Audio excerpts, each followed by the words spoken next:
Most people don't pay any attention to 17 seconds. I mean, what's 17 seconds? It's a complete small amount of time that really doesn't matter at all. And I think Chicagoans, at least, and much of the sports world, is realizing that 17 seconds can mean a lot. And it certainly has religious and philosophical implications. I'm referring to the Blackhawks hockey team, Chicago's hockey team.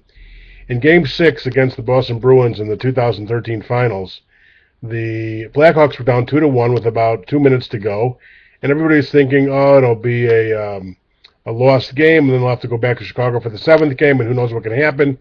And the Boston Bruin fans that were in Boston were all excited. And then all of a sudden, one of the Chicago Blackhawks scored a goal, and the game was tied 2-2. And then everybody in the stadium thinking, okay, there's a minute to go.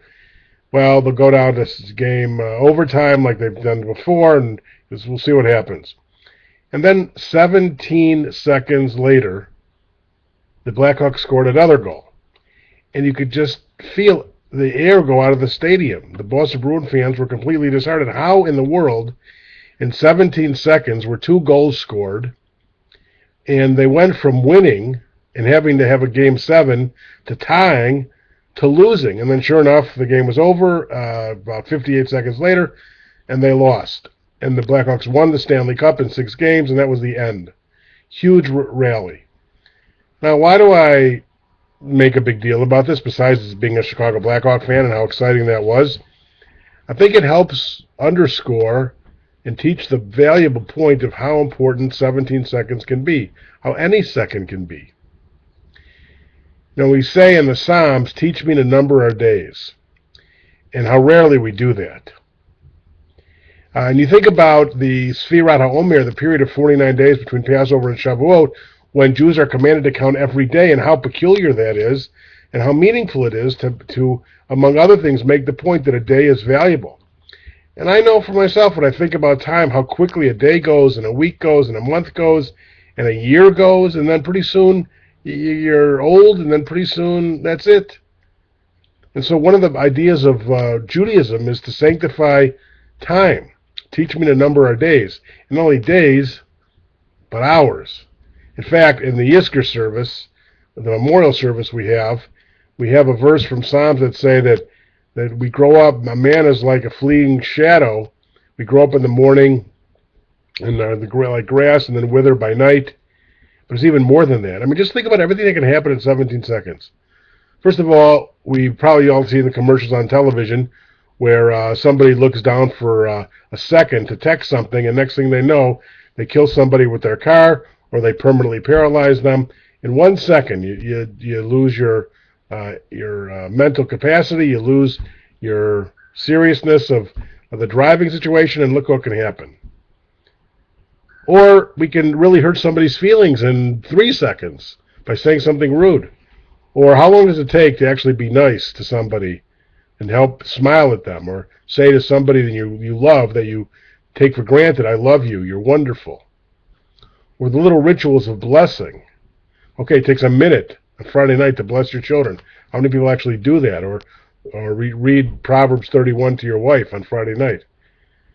How long does it actually take to kill somebody in battle or in a robbery? And you go, how many people have had the experience of going from 1 minute where you're with somebody and the next minute they're dead, or they're out of your life? And so part of this idea of Judaism is not of sanctifying things, and not of sanctifying places, but of sanctifying time. Abraham Joshua Heschel wrote a brilliant book called The Sabbath, teaching about Kiddushat Hazman, the holiness of time, and how we have to take time seriously. In Judaism, in fact, most of the religious energy goes into sanctifying time. The Shabbat, and then the 5 Torah holidays of Rosh Hashanah, Yom Kippur, Pesach, Shavuot, and Sukkot, and then of the other biblical holidays of